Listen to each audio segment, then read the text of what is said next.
Okay, so today we have, today we're going to continue our discussion of contact forces. To review, last time what we did was we discussed the ball spring model of a solid, where the balls were the atomic nuclei, basically, and inner electrons, but the massive part of the atoms. And the springs between them were the covalent bonds, which actually do turn out to be extremely spring-like. A spring is a very good model of a covalent bond.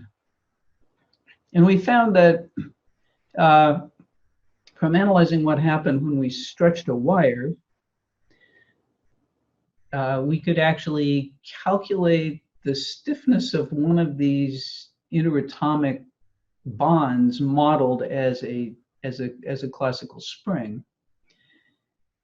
And we found that for copper, the interatomic bond spring stiffness was about 27 newtons per meter, a sort of ordinary number. And using this idea, we can actually understand some things about contact forces. Our goal today is to do several things that are related to this. Okay, the first is to connect this idea of interatomic spring stiffness to macroscopic measurements that we can make, because this interatomic spring stiffness we found, this spring stiffness of an interatomic bond modeled as a spring, is a number that's characteristic of a material, right? I mean, for copper, it's one thing. For lead, is very soft. Aluminum is going to be very stiff. But it's not something that's really tabulated in the literature, whereas macroscopic measurements of stretching wires are things that you can actually find. So we're going to connect this micro idea to a macroscopic measurement we can make, which is called a measurement of what's called Young's modulus. We're going to use this ball and spring model to understand where friction forces come from and what they depend on. And then I hope we'll have time to briefly talk about an analytical solution for a spring mass oscillator. The reason for doing that is actually to connect this ball spring model to the speed of sound in a solid, which we may or may not have time to get to today. So that's the agenda for today. Now, the way we got the interatomic spring stiffness, the stiffness of the bond in a solid block of copper, was to take data from hanging weights on the end of a copper wire and see how much it stretched, and then using that and what we knew about the density of copper so we could estimate the diameter of a copper atom, we ended up with this spring stiffness. So that's the microscopic view. The macroscopic view produces a number that's called Young's modulus. And it's a macroscopic measure of the stretchiness of material. Like the interatomic spring stiffness, it only depends on the material and not the geometry of the material. So it's a very useful number that's used a lot in engineering and other designs. And in fact, it isn't just about metals. You'll find biophysicists measuring Young's modulus for things like DNA or for particular proteins in cells or for the cytoskeletal framework. So this idea of stretchiness of a material is important even in microscopic in biological situations as well. So what we want to do is understand what Young's modulus means. And any measurement we make of stretching a wire, for example, is going to depend on the geometry of a particular wire, right? So let's think about this situation. We hang a 10 kilogram mass from a copper wire, and the wire stretches by 8 millimeters. Now you hang exactly the same mass from a wire that's twice as long as this wire, as your original wire was, but otherwise has the same dimensions. What do you think happens here? So we hang the same mass from a wire that's twice as long. So it's basically like putting two of these copper wires in series, right?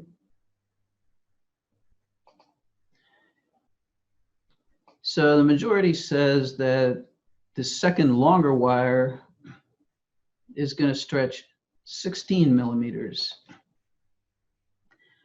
And that's correct. We saw that with springs in series, right? So we found that when we put if one spring stretched 8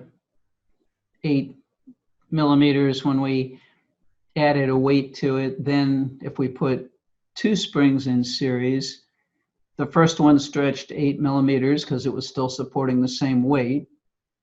And the second one also stretched 8 millimeters because it was supporting the same weight. And so in fact, the total stretch was 16 millimeters.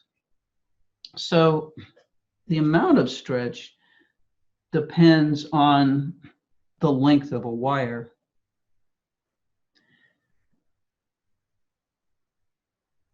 So if we want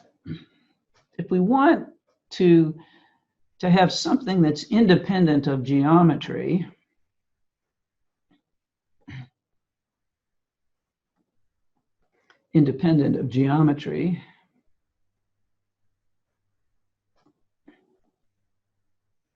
we need something that doesn't depend on the length of a wire. So what we want instead is something that we're going to call the fractional stretch.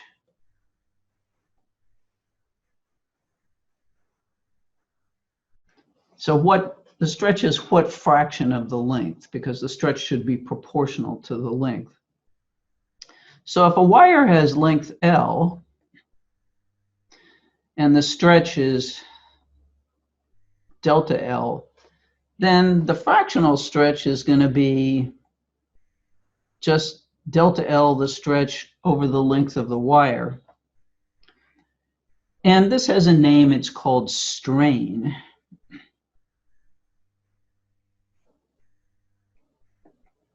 And it actually can be related to the stiffness of an interatomic bond. So let's just see if this makes sense. We talked last time about the way we got the stiffness of the interatomic bond in copper is we hung weights on a 2-meter copper wire that had a cross-sectional area of 1 millimeter by 1 millimeter, and it stretched 1.7 millimeters. So let's say we had a 2-meter copper wire, 1 millimeter by 1 millimeter cross section. We hung a mass of 10 kilograms on it, and it stretched 1.67 millimeters. So let's see if we can calculate the strain. The strain would be delta L over L, which is 1.67 times 10 to the minus 3 meters divided by 2 meters. And that would give us, that's a small number. It's 8.35 times 10 to the negative 4. And note that it doesn't have any units because the meters cancel, leaving us with no units. It's just a fractional stretch. What if the wire was 4 meters long? Well, it would stretch twice as much. So it would stretch 3.34 times 10 to the minus third meters. We divide by 4 meters, and we get exactly the same number, 8.35 times 10 to the negative 4 for the strain. So strain is independent of the length of the wire, which is what we need. Okay. So length is part of it, but the cross-sectional area, the number of parallel atomic chains, right, really matters in the stiffness of the wire, because the greater the cross-sectional area of the wire, the more of those parallel atomic chains are. So we need something that's independent of the cross-sectional area of the wire too, because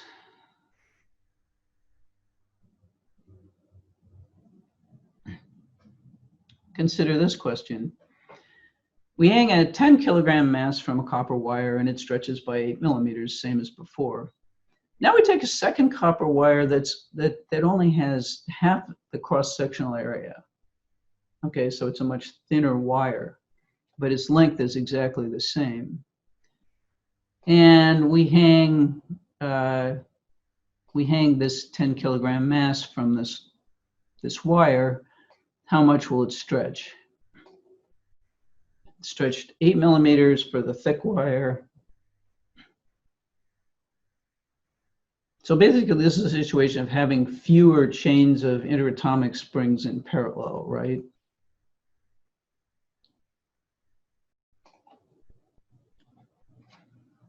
So remember, we found that when there were more springs in parallel, that made a stiffer effective spring.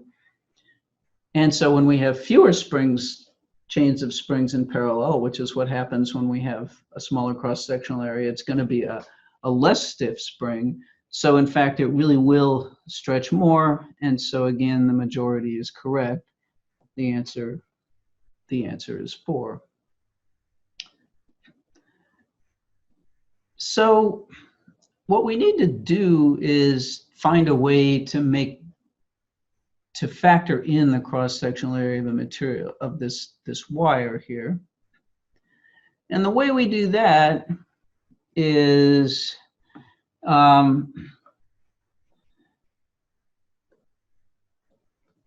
by dividing the tension force the wire is exerting by the cross-sectional area.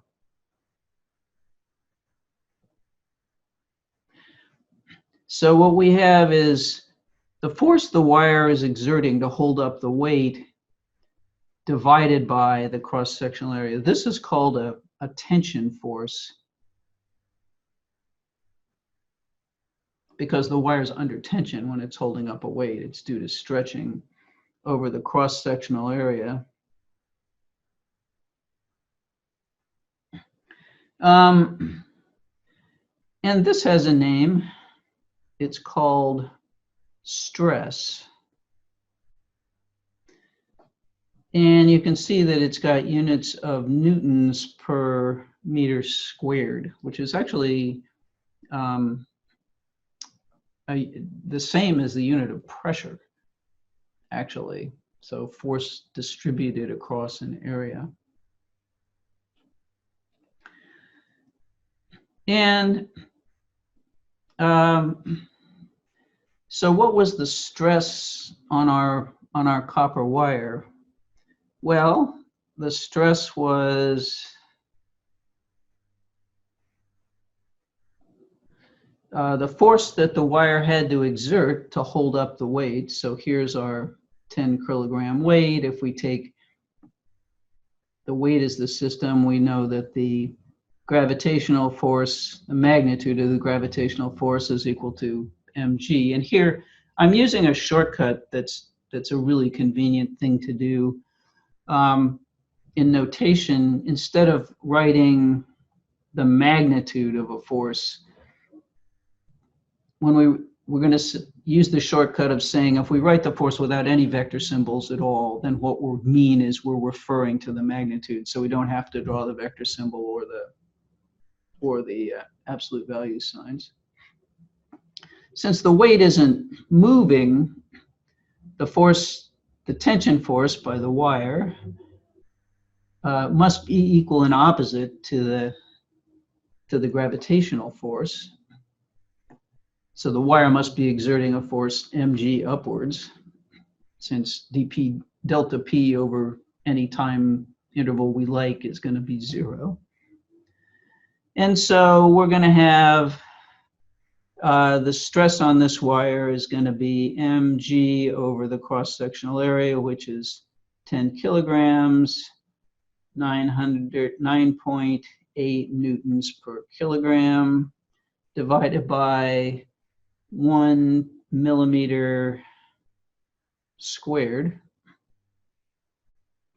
which gives us a stress of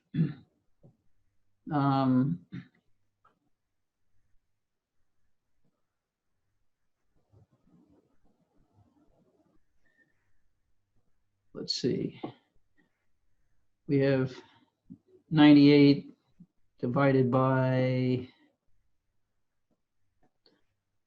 10 to the negative 6th. So 98 times 10 to the 6th, or 9.8 times 10 to the 5th newtons per square meter. And what Young's modulus is just a ratio of these two things. So Young's modulus is the ratio of stress to strain. We'll see that it would have been better to do it the other way. So it's equal to the force per unit area divided by the fractional stretch. And it's going to end up with units of newtons per meter squared because the units cancel out in the denominator. Well, Melinda, I think you can sort of tell the difference in meaning of stress and meaning of strain by looking at the definitions of them. So strain is a fractional stretch. Okay, it's a change in the dimensions of the wire. Stress is what is the force the wire has to exert to hold up whatever's hanging from it, distributed over its cross-sectional area. So it's a very different thing. And so we can actually we can rearrange this equation to say we could just rewrite it as the stress is equal to Young's modulus times the strain. We need a measure that doesn't depend on the dimensions of the wire because we want it to be a property of the materials. So we want to know how stretchy copper is compared to lead or aluminum. And then we can calculate what a particular sized wire would do if we knew that. So this looks a lot like a linear equation. In fact, it looks a lot like the spring force is equal to some constant times the stretch.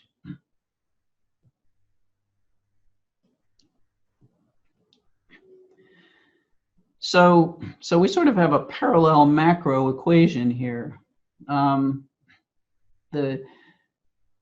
This force per unit area, this stress, is equal to Young's modulus times the strain.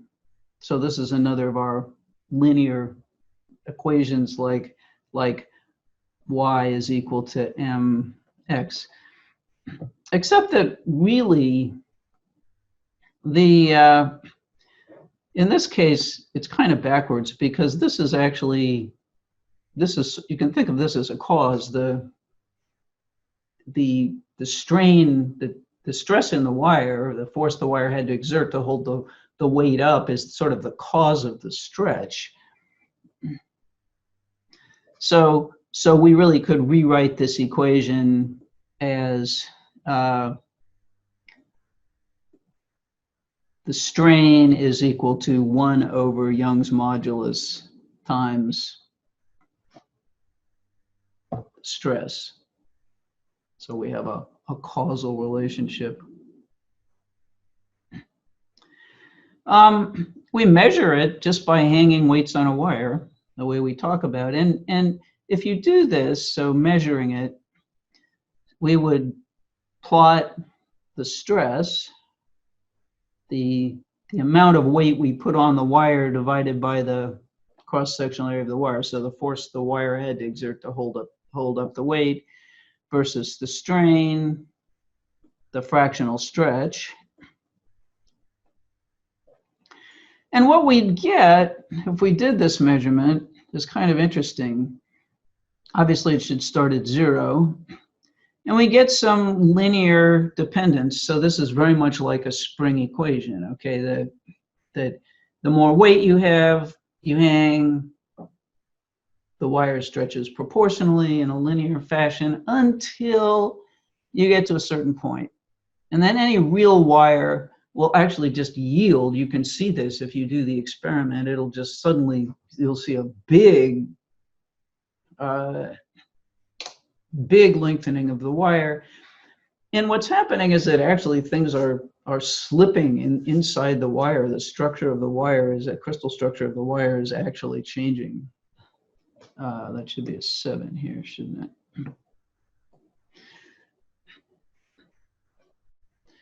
So, so if we calculate Young's modulus for our copper wire, so our 2 meter, our copper wire, we take Young's modulus is the strain, the stress over the strain. So let's write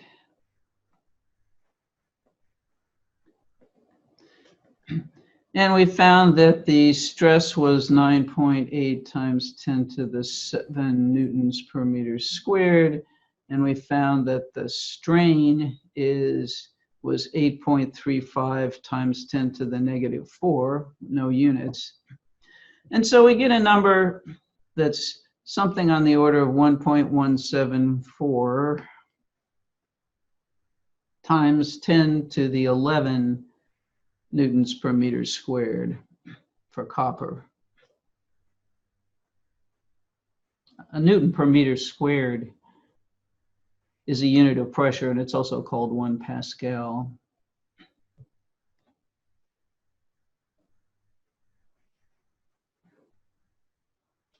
And so they're very big numbers. Okay, they're typically, if you look them up in books, they're tabulated in things like gigapascals.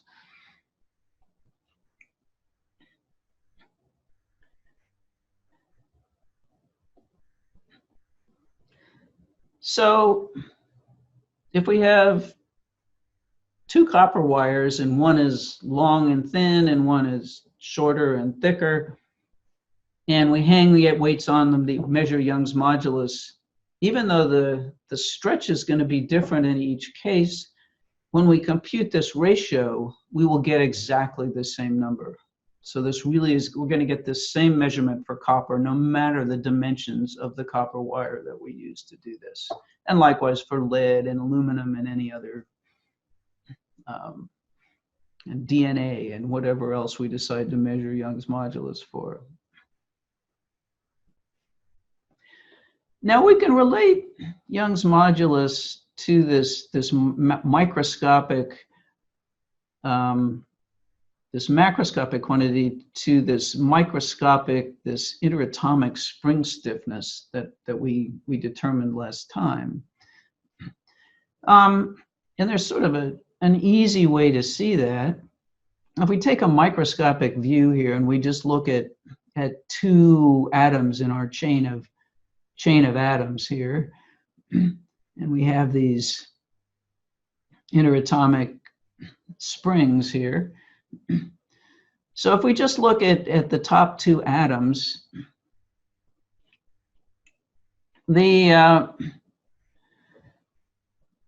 and we take this atom as our system here.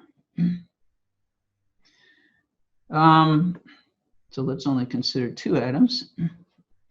We have, this is going to be our cross-sectional area here, and this spring, this interatomic bond, is exerting a tension force up. So the tension force exerted by this interatomic bond to hold up that bottom atom is going to be equal in magnitude to the interatomic spring stiffness times the stretch of this bond. And the cross-sectional area is just d squared. It's the diameter of the atom, which is occupying a cubical space in our cubical lattice, right? So the stress is going to be equal to the interatomic, the force, interatomic spring stiffness times the stretch divided by d squared. Now the strain is going to be the fractional stretch. So strain is delta L over L, and that's going to be equal to the stretch of the bond over the length of the bond, which turned out to be the same as the length of the diameter of an atom. And so Young's modulus is going to be at this microscopic level. We want the stress over the strain, so we want the force per unit area over delta L over L. That's going to be equal to the interatomic spring stiffness times the stretch of the bond over D divided by the stretch of the bond over D. Oh, sorry, this is D squared, isn't it? Yep. And simplifying that, we see that the stretch drops out, and we actually get that Young's modulus is actually equal to the stiffness of the interatomic bond modeled as a spring over the diameter of an atom. So we actually have a quick way of getting this. We can find this by look this up, get this from density, and we have a quick way of relating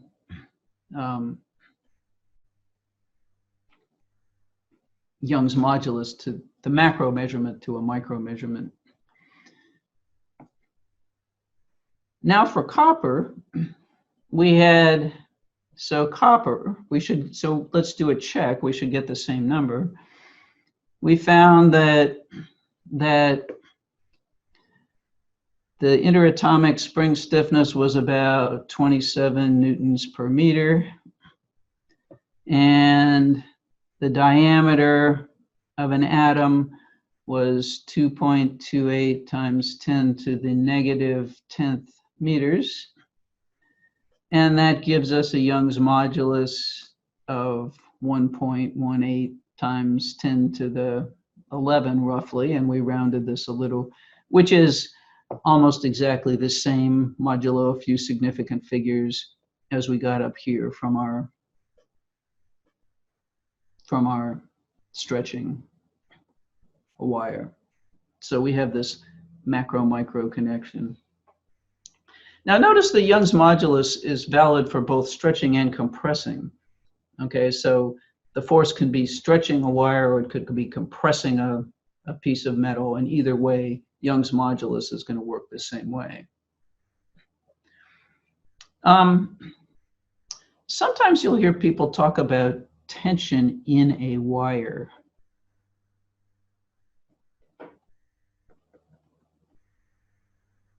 What does that mean? Well, we've talked about the tension force that our wire exerts on something hanging from the wire. So we've called this.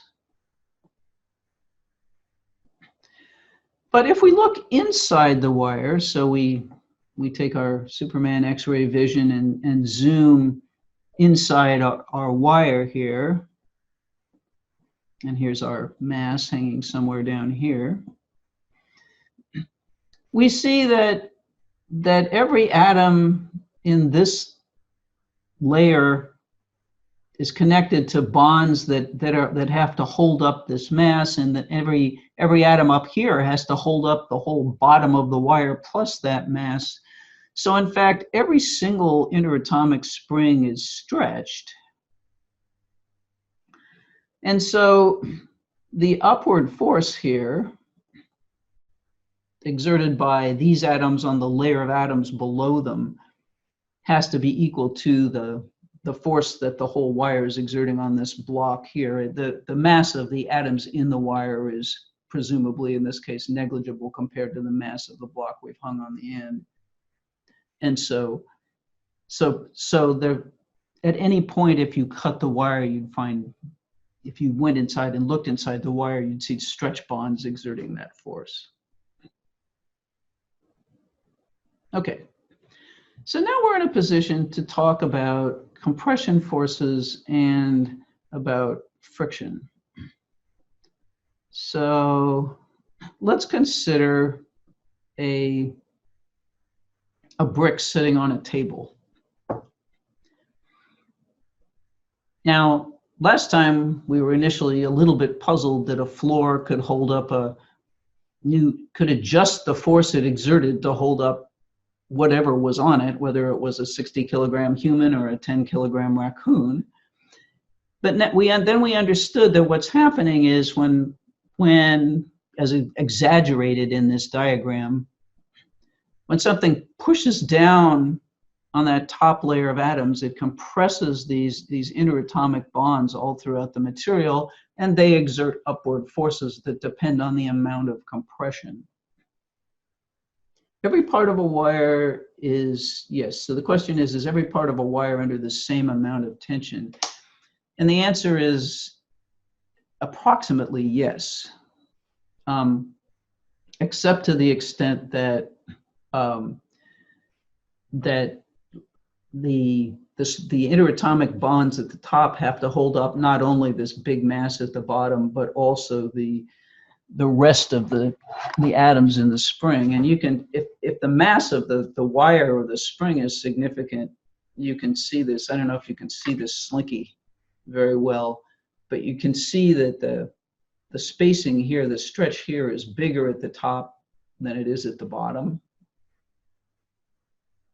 Let's see, get this in the camera there. So here the coils are close to each other, and here they're farther apart. So there's a little bit of that effect when a wire is under tension, and it might be slightly larger at the top, but not very much.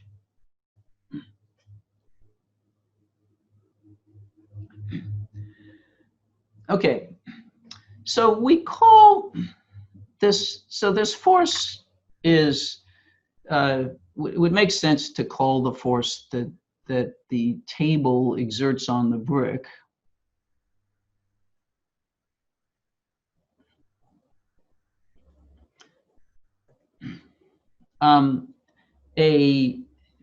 we could call it just the force by the table, or we could call it a compression force.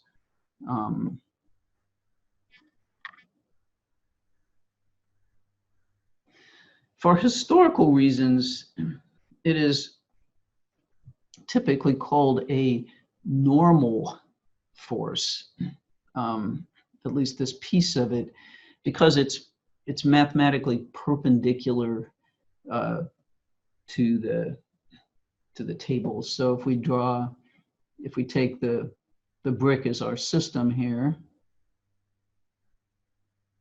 we have the force by the earth going down, we have the force by the table going up, because the momentum of the brick is not changing, we know that these forces have to add up to 0. So therefore, their magnitudes must be equal.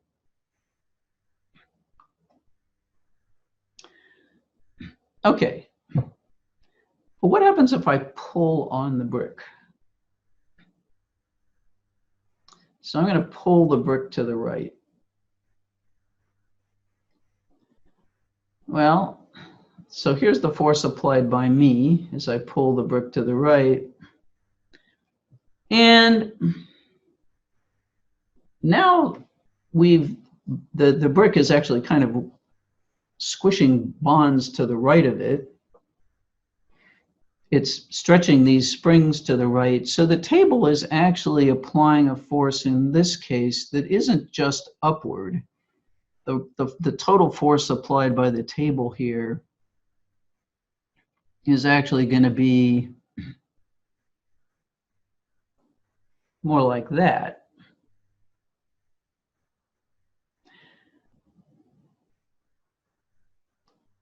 And it's going to, so it's going to have a component holding it has a part of this force is just holding up the brick, but another part is actually pushing back on the brick in that direction. And these two pieces I've drawn should add up to the total force. So if we call this, we take this upward force and this backward force here, this is going to be the force by the table. So we've just basically rewritten this. This is the real force, but we are expressing it as a sum of two vectors, one that's perpendicular to the surface of the table, and one that's parallel to the surface. So force perpendicular to the surface and force parallel to the surface. And these components are typically named by convention. Instead of calling it a perpendicular force, it's called a normal, a component of the force normal to the table. This is the mathematical sense, again, means perpendicular, that kind of normal. And this component that's parallel to the surface, so this would be our normal. This parallel component is actually what's called a friction force. And usually it's written with a little f by convention. And those two things add up to the total force that the table exerts on the brick. Now we can see, just thinking about it and imagining this situation, that the force the table exerts depends on how much these bonds are compressed, right? So our friction force depends on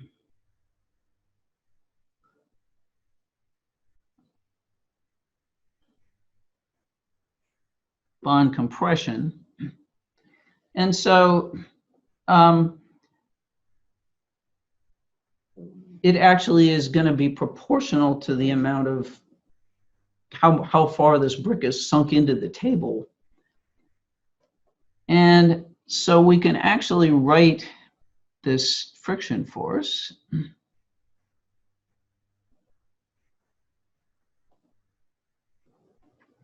as force is proportional to this normal force, because the normal force is proportional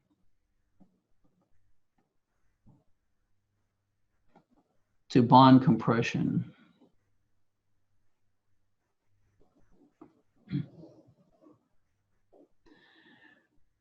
Now, typically the proportionality constant is written as a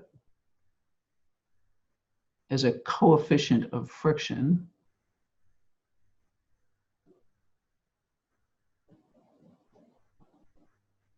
That's just the proportionality constant. And there are two situations. So friction force is approximately equal to a coefficient of friction times this normal force the surface is exerting on the object. If the object is sliding, it's called kinetic friction.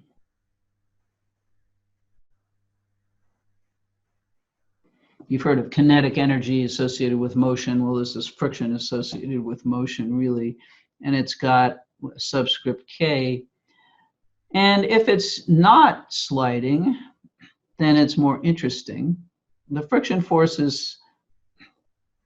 is going to be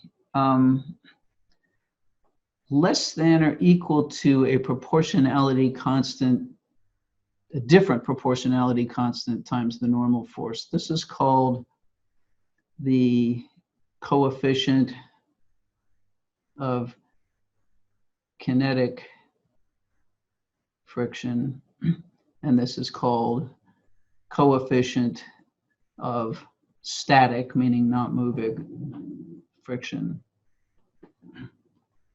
Now, what does this less than or equal to thing mean?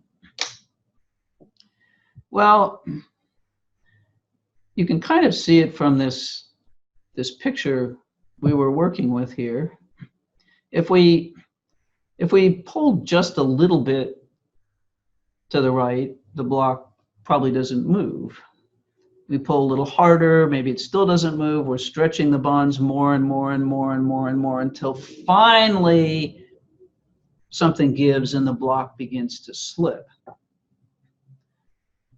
And so what this quantity is, the coefficient of friction times the normal force for the static friction case, is the amount, gives you the amount, the maximum force, friction force that this surface can exert on this other surface before it starts to slip. So, so no motion.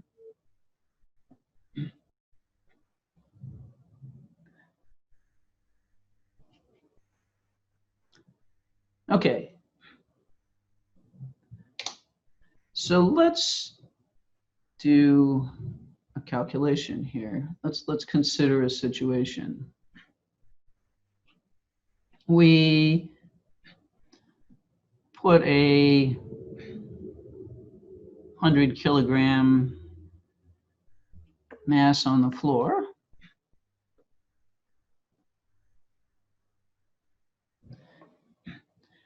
And you apply a force of magnitude 400 newtons to the right.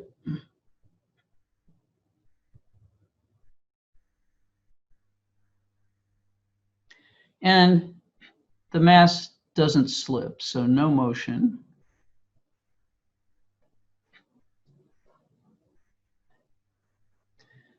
So the question is, what is the friction force? So we can draw a diagram of forces here. We have the gravitational force, which is equal to the mass of the block times the Earth's gravitational field. We have this normal component of the table force. We have the force by U, and we also have this unknown friction force exerted in the opposite direction of the force you're exerting. And really remember that these two things add up to the total force of by the table here. But what we're doing is expressing it as the sum of two components, one perpendicular to the surface and one parallel to the surface. Okay, so we know that in the y direction, we know that the normal force is going upward, gravitational force is going downward, and these forces have to sum to 0 because the momentum isn't changing in the y direction. So we know that the normal force is equal to m times g. This is not always true, but in this case it is. In the x direction, we know that the force by u is in the plus x direction. We're going to write minus f because since we didn't write f as a vector, we're talking about the magnitude of f, this friction force. And so it's in the negative x direction is equal to 0. So in this case, the friction force is actually just equal to the force that you exert, which is 400 newtons. Is this equal to mu sub s times the normal force? Well, let's find out. So mu sub s times Fn would be, in this case, with the coefficient of static friction is, so mu s is 0.6. It's usually a number less than 1. And these are empirically derived, and they depend on the exact nature of the surfaces involved, actually. So this is 0.6 times the normal force, which we just found was equal to mg. So this is 100 kilograms times 9.8 newtons per kilogram.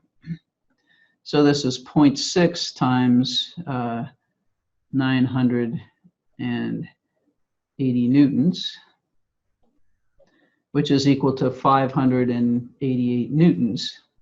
So this quantity we'd calculate here is actually bigger than the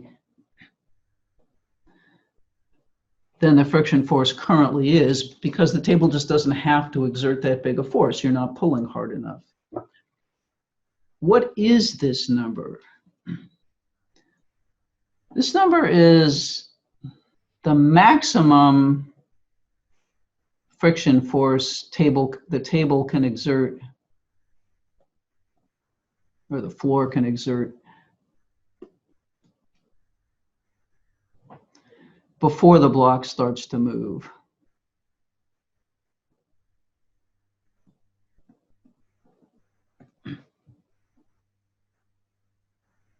So we could pull harder and harder and harder and harder up till we got to 588 newtons, and then if we exerted a force of 589 newtons, the block would actually start to slide.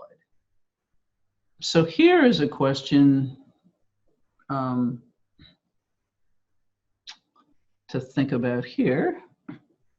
Suppose we have here our same block on the floor. It's 100 kilograms. You are exerting a force of 400 newtons. The block is moving. Block is moving in the direction of the force that you're exerting. So we've got a velocity v at this instant in the direction of the force you're exerting. So it's block moving. The coefficient of kinetic friction is equal to 0.3 in this case. It's often different from the coefficient of static friction. What is the block going to do? Will the block speed up? Will it slow down? Will it travel at constant speed? Well, for this, we need to figure out what the friction force is. So the friction force in this case is going to be equal to the coefficient of kinetic friction times the normal force. So that's 0.3 times the normal force, which we already calculated. It's 980 newtons.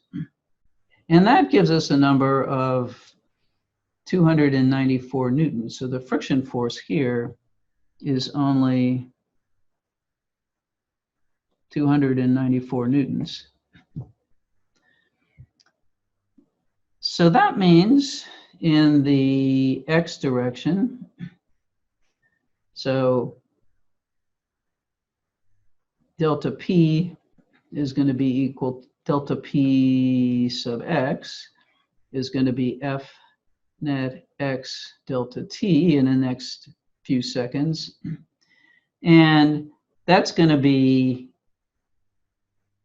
400 newtons in the plus x direction and 294 newtons in the minus x direction times delta T. So that's going to be equal to a plus 106 newtons delta T. So the momentum of the block will in fact increase, where there's a non-zero net force on the block. And so in the next delta T, it'll actually speed up. Now, I'd like to recommend to you a worked out example in the book that's actually very informative, and I think it would make sense to work through it, which we're not going to do here. The worked out example, so see book.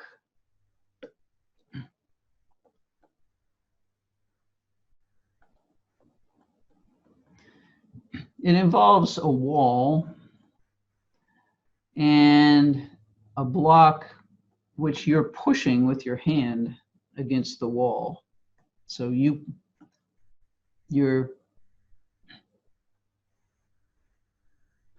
push a block against the wall. Okay, so Michael's question is, does the coefficient of kinetic friction depend on speed? And it's a good question.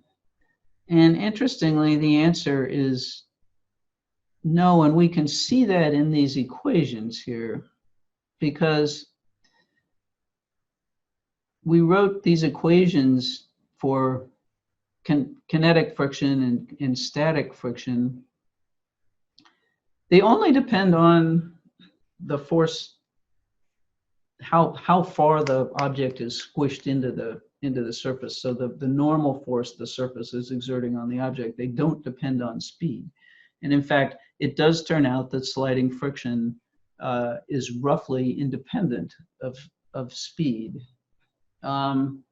This is not true of other kinds of friction. So moving through the air, the frictional force, the air resistance force depends very heavily on speed.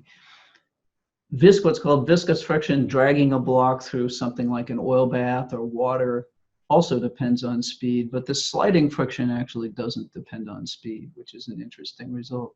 So you're pushing this block into the wall with some force, and the wall is pushing back, and now this normal force, this force perpendicular to the surface of the wall, is actually in the x direction here. And then we have a gravitational force down, so the friction force, the one parallel to the surface, is actually opposing the gravitational force. In this case, so you can, and the idea, the example gives you numbers and says, is the block going to slip or not? And so the question is, how does the friction force compare to the gravitational force? But notice in this case that the normal force is not equal to mg here. It has nothing at all to do with the weight of the block. The normal force depends on how hard you're pushing the block into the wall.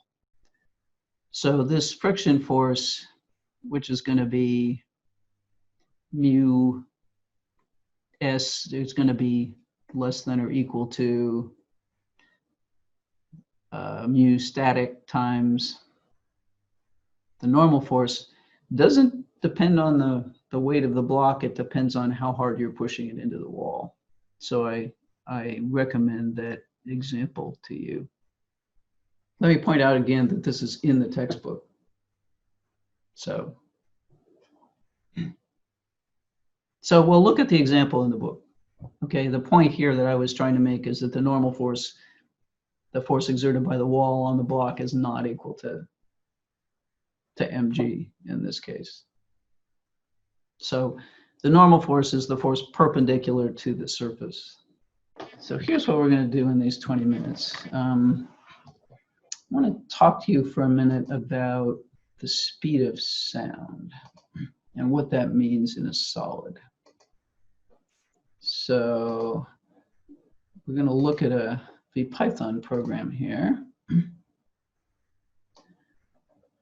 And what this Python program does is this is just a model of a chain of atoms in a metal bar, for example. And we're just considering one chain of atoms, even though a real metal bar would, of course, have many chains of atoms.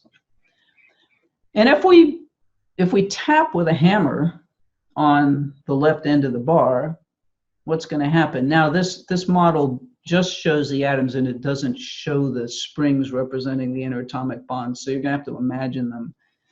But this atom will obviously get an impulse from our tap and move this way, and now it's compressed that spring.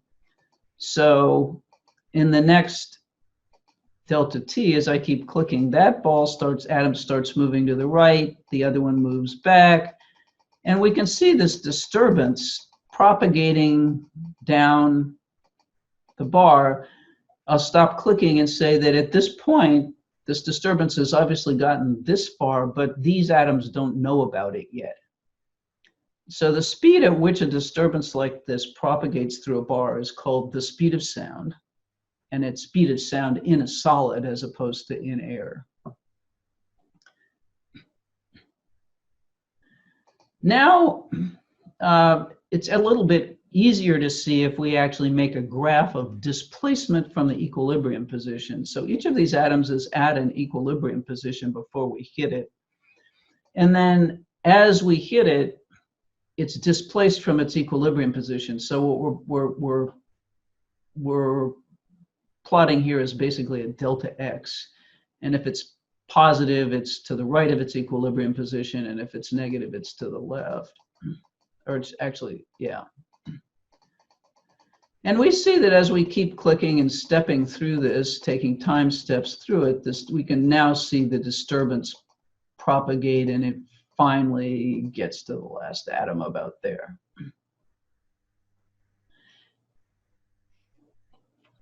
Now we could write a computer model to calculate how long this is going to be, because all we need to do is do the calculation we did last time. We calculate the diameter of an atom from its density.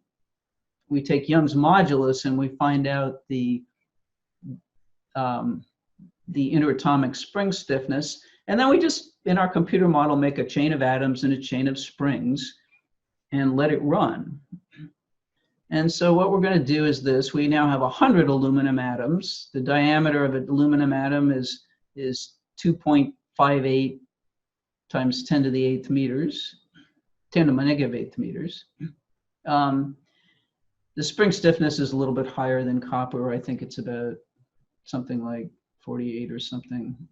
And if we start this going, we can see this pulse of disturbance propagating, and we get to the end, and I click stop, and we measure.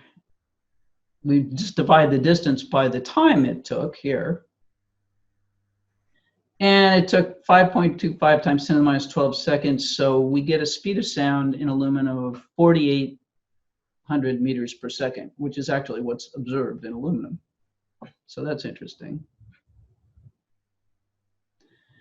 We can write the same computer model, except now we put in the mass, the diameter and mass of a lead atom, and the spring stiffness of lead, which is very, very soft. It has a spring stiffness of around 5 newtons per meter. And they're a little bigger, so there aren't quite as many in the chain. But if we start this pulse going, we see that it travels much more slowly with these very soft springs. And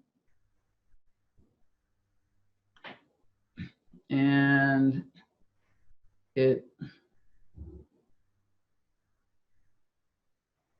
finally gets to the end. And we take the time it took in our model, divide by the distance it traveled, and we get a speed of sound in lead of about 1,200 meters per second, which is actually also correct. So our microscopic model actually predicts the speed of sound in a material just based on these interatomic spring stiffnesses and data we know of the size of an atom and the mass of an atom here. And we're just using the momentum principle, and just each atom has 2 springs acting on it. That's all we did. So that's a model that you could in principle write. Now, we'd like to relate that to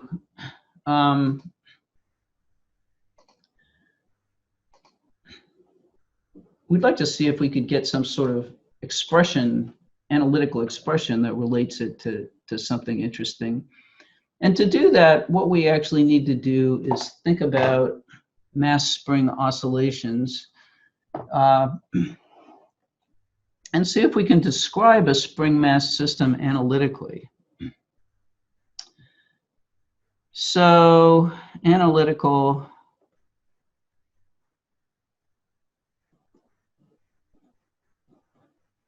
spring mass system. So algebraically, we're going to simplify that by using a horizontal spring, so we don't have to worry about the gravitational force. It comes out actually exactly the same if we do or we don't. So we'll have a spring oscillating on a horizontal surface with negligible friction. Maybe it's an air table or something. And so here's our surface, here's our mass. And what we're just going to do is apply the momentum principle, but we're going to apply the momentum principle in a derivative form. So up to now, we've written delta P is equal to F net delta T. But we have talked about the idea that if we take delta P over delta T, that's equal to F net for a small enough delta T. And if we take a limit as delta T goes to 0, then what we get is dp dt equals F net. So an instantaneous version. And that, of course, is really 3 equations. So we have dpx dt is F net x, dpy dt is F net y, and of course dpz dt is F net z.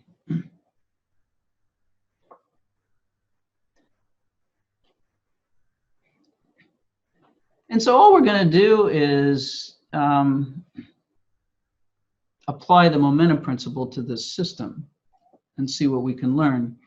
Now we're going to be a little bit clever in how we choose our coordinate system, because we're going to choose our coordinate system with x equal to 0 at the equilibrium position. So this distance here is L0, the equilibrium length of the relaxed length of the spring. And what that means is that if that does for us, if our mass is, say, out here, this would be the length. And so we'd have the stretch would just be equal to L minus L0. And that's just equal to x, the way we've defined our coordinate system. So in our coordinate system, x is the stretch. If the block is to the left of its equilibrium position, then x is negative, and we get the negative stretch, which is what we want. So we can write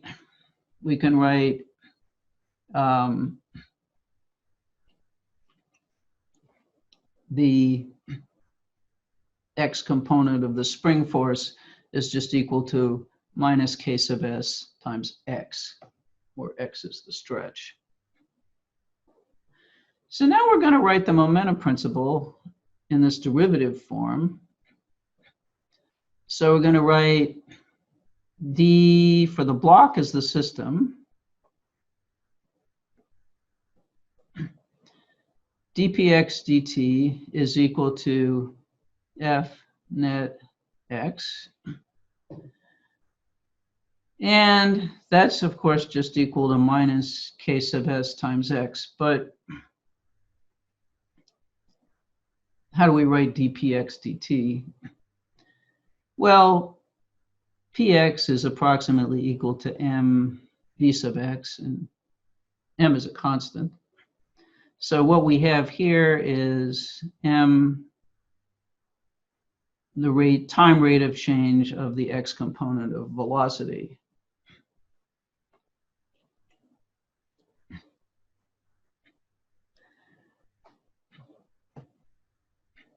But we know that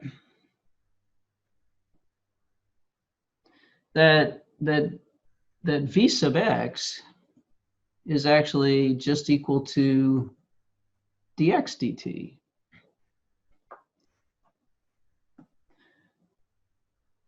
So we can rewrite this as m times the rate of change of v sub x, which itself is equal to dx dt, is equal to minus k sub s times x. And if we just rearrange slightly, we get the second derivative of x with respect to t is equal to minus k sub s over m times x. So we have an equation here. So x is a function of time because the block is oscillating back and forth. We have an equation here that says the second derivative of a quantity, x, is actually equal to x modulo some negative constant here. So this is a differential equation. And one way to solve an equation like this is actually just to guess a solution. It's actually one of the ways people do solve differential equations. So we need something that's its own second derivative. And so what we do here is let's guess that x is some trig function. So it's cosine of something times time. The something is usually written Greek lowercase omega. So this is omega t. That's an angular frequency, it's called, as units of radians per second. And then times some constant a. And this is really x as a function of time. So the position of the block as a function of time, we guess is going to be a cosine function because it looks like that would satisfy that differential equation. And we check it by just plugging it in. So is the derivative of a cosine omega t going to be equal to minus k sub s over m times a cosine, the second derivative with respect to time, omega t.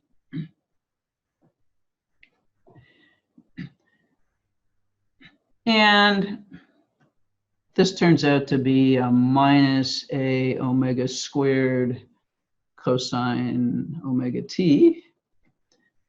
And that's a minus k sub s over m times an a cosine omega t. And so this actually works if we find that A is equal, so the A drops out. What can we get rid of here? A drops out. You've got a cosine omega t on both sides. And we're left with the relationship that this angular frequency squared, omega squared, is equal to the spring stiffness over the mass, or this angular frequency is actually equal to the square root of the spring stiffness divided by the mass.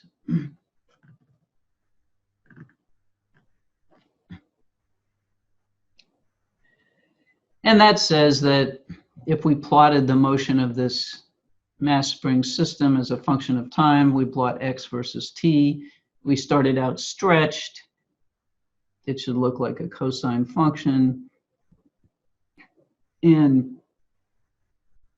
it goes 2 pi radians in some time t, which is 2 pi over omega.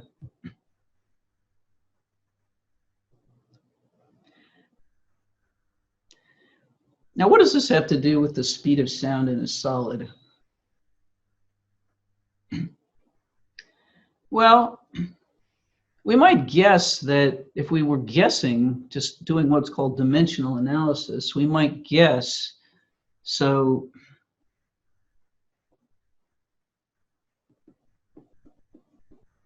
we might guess that how long the time it takes for this impulse to propagate from one end of a chain to the other should be proportional to the time it takes an atom to oscillate back and forth. So it should actually be proportional to omega. And it should also be proportional to how far it has to travel. So omega times the distance, which would be the square root of the interatomic spring stiffness divided by the mass of one atom times the diameter of an atom. Now, it turns out that although you would expect to have some constant in there or something like this actually turns out to be right if you do the derivation correctly. So in fact, the speed of sound in the solid, the one we predicted with our computer program, actually has this analytical relationship to the period of oscillation of an atom in this lattice, and or the frequency actually of oscillation, and the interatomic distance. So our model actually allows us to see why this is true. And so we've discovered and related to measurements we've made before. So I think, your opinion may differ, but I think this is kind of a cool story. I think the fact that if we make a microscopic model of a solid as composed of springs and atoms, and then we analyze some macroscopic measurements to determine this interatomic, the stiffness of one of these interatomic bonds modeled as a spring, we can actually relate this to a completely different thing, which is the speed of sound in a solid, the speed at which a disturbance will travel through a solid. So it gives us, as well as to this macroscopic property, so this gives us a lot of predictive power. This is actually a very powerful physical model based on a really simple physical situation.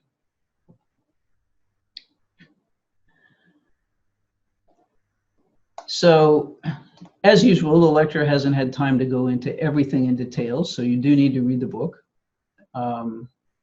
You do need to study that example on the block pressed up against the wall. You need to read the section on the analytical solution, which we went through very quickly.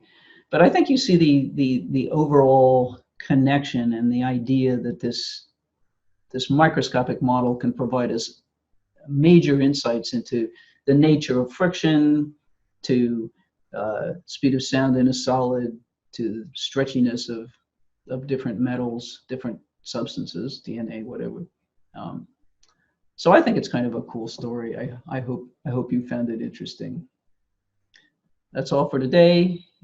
Tomorrow, not tomorrow, Thursday, we will be talking about finding unknown forces and moving into a situation where we really analyze curving motion in great detail. So thanks, everyone.